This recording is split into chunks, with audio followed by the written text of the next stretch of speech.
Ouais, bonjour, c'est Bernard. Courte vidéo, hein. En plus, il a neigé ce matin, la neige a fondu, et puis là, il se remet à bruiner. Alors j'espère que ça va pas trop nous embêter. Donc courte vidéo par rapport à la psychose et l'hypnothérapie. Alors évidemment, tout le monde va vous dire qu'il ne faut pas faire d'hypnose avec quelqu'un qui est en pleine crise psychotique, etc. Bien évidemment qu'il ne faut pas faire d'hypnose.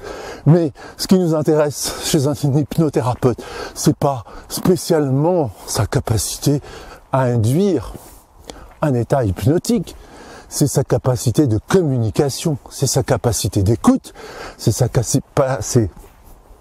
capacité à savoir parler, à savoir s'exprimer et à savoir être convaincant.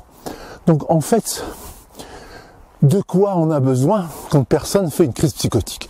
Eh bien, prenons exemple sur le dialogue de crise inventé et mis au point par un psychiatre français qui s'appelle Henri Grivois, et je pense pas que ça soit tellement utilisé en France, mais en tout cas ça allait beaucoup en Suisse romande en tout cas. Voilà, c'est quoi le dialogue de crise? Ça tient en 3 questions.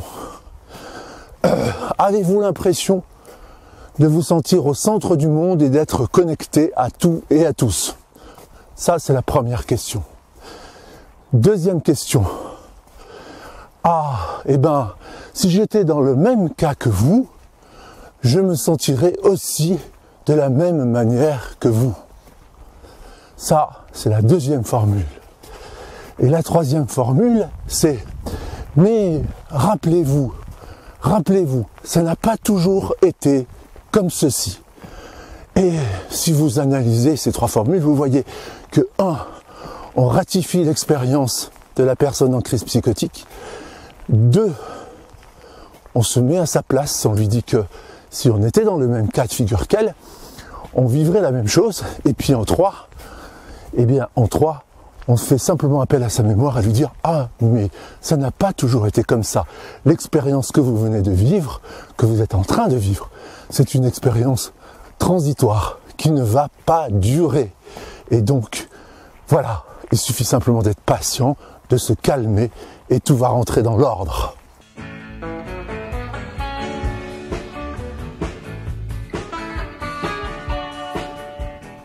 Eh bien, quoi d'autre sur le sujet? Eh bien, bien sûr, c'est évident. Il faut en avoir envie. Il faut se sentir d'attaque pour faire ça. Parce que quelque part, ça revient à être en mesure de rentrer dans l'expérience de l'autre. C'est-à-dire, c'est pas compliqué. Quelqu'un qui est en pleine crise psychotique, il faut aller le chercher là où il est. C'est tout. Et le ramener doucement, gentiment, par l'écoute, par la présence, etc. Bon, ok, d'accord. Pas tout le monde n'a pas envie de faire ça. Mais je suis pas là en train de militer, ni de prêcher pour que tout le monde le fasse. Pas du tout. Loin de là, il s'est trouvé que par des concours de circonstances, je me suis trouvé à devoir faire ça. Tout simplement parce que je me suis retrouvé avec des patients, non pas en crise psychotique, mais qui ont montré des traits psychotiques à un moment de leur thérapie, alors que c'était pas du tout prévisible. En particulier les patients qui avaient des addictions, et notamment l'addiction à l'alcool. L'alcool est un très très bon antipsychotique, donc qui masque les états psychotiques, les crises psychotiques, et les gens qui arrêtent de boire très souvent, très souvent. Il n'est pas rare, en tout cas, que certains se retrouvent avec des possibilités de crise psychotique. Donc c'est important, si vous traitez les addictions, de savoir que derrière, vous avez ça qui peut survenir. Il m'est même arrivé une fois d'avoir une personne qui présentait des traits de crise psychotique potentielle suite à un arrêt du tabac. Et donc finalement, on a stoppé le processus d'arrêt du tabac parce qu'elle ne voulait pas aller aborder ce qui sortait de la boîte de Pandore que cette personne avait ouverte en arrêtant de fumer ou en voulant arrêter de fumer. Donc voilà, vous voyez que les choses sont loin d'être aussi claires, nettes et précises qu'on peut l'imaginer. Mais en tout cas, ce qui est sûr, c'est que il n'y a rien d'impossible là-dedans.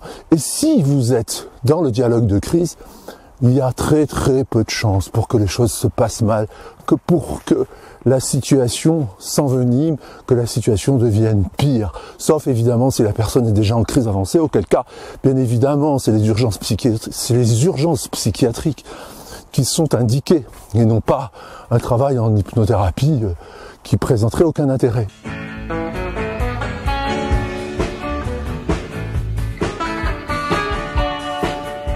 La personne est déjà en transe quand elle fait sa crise, ou même parfois, même quand elle n'est pas en crise, elle a des épisodes comme ça, pseudo-délirants, quasi-délirants, etc. Et donc, c'est une transe, ni plus ni moins.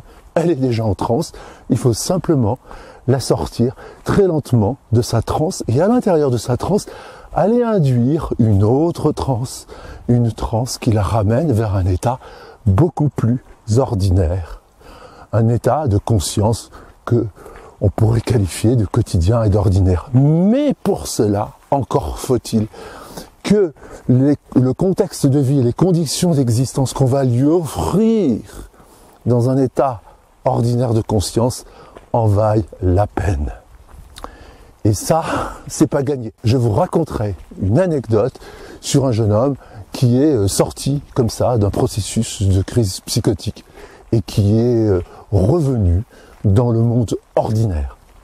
Voilà. Eh bien, écoutez, à très bientôt. Et puis, surveillez bien parce que il y a une autre formation en préparation.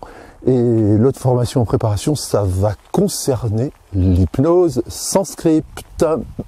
Voilà, à très bientôt, au revoir.